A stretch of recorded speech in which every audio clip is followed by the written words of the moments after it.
Hello engineers.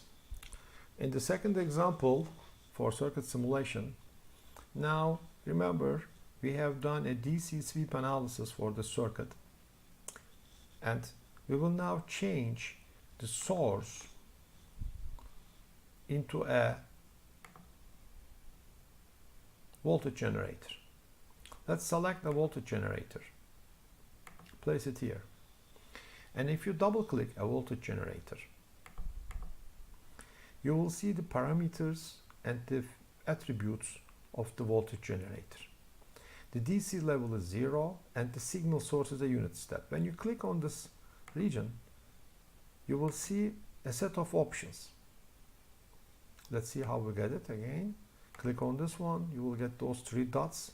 Click on those options. So this is a unit step input, but we will use a sinusoidal signal. There are other options too. For the sinusoidal, we have three parameters. The amplitude, let's change it to 3 volts. The frequency, let's change it to 1 kilohertz, and the phase, let it be 0. And when you click OK, you will see that the I/O state of this component is input. By default, a voltage generator is an input device. Now, what we are going to do is, again, remember we have a voltage pin here attached to the output where we want to observe the output. But this time, we will do a transient analysis.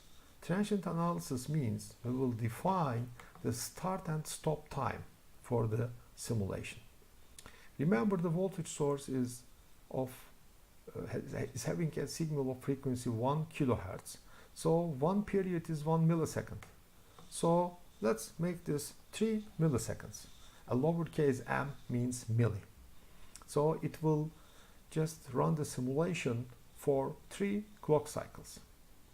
When you click OK, you will see the input and the output just overlapped on the same graph. And here we see 1 millisecond, 2 milliseconds, and 3 milliseconds is the total duration. And you have the green figure is the input, and the red one is the output.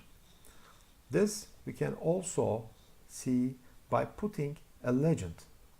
When you click on the legend, okay, let's put this legend here. You see the red one is VF1, which is your output. The green one is the input, VG1.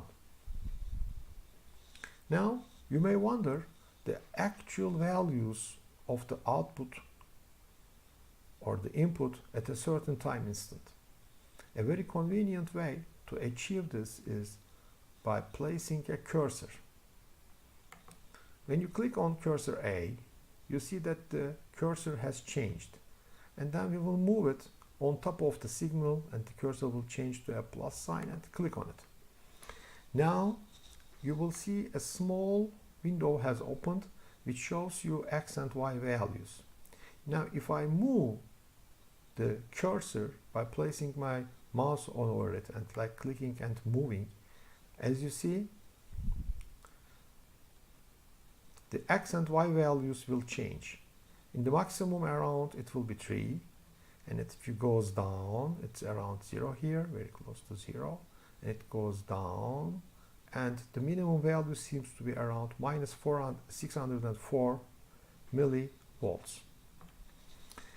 We have also a convenient option to go to the absolute or local maximum or minimum values. So move the cursor over the cursor A, right click, choose jump to local minimum. And so at the time instant 743 microseconds, minus 605 millivolts is the minimum value. Similarly, we can also click on the cursor B and choose the green one. So now my cursor is moving along the green signal, which is my input. So I can simply measure the differences between those two X and Y values. And this is the transient analysis. That means the horizontal axis is time and the vertical axis includes the inputs and outputs in terms of voltages or currents. Have a nice simulation.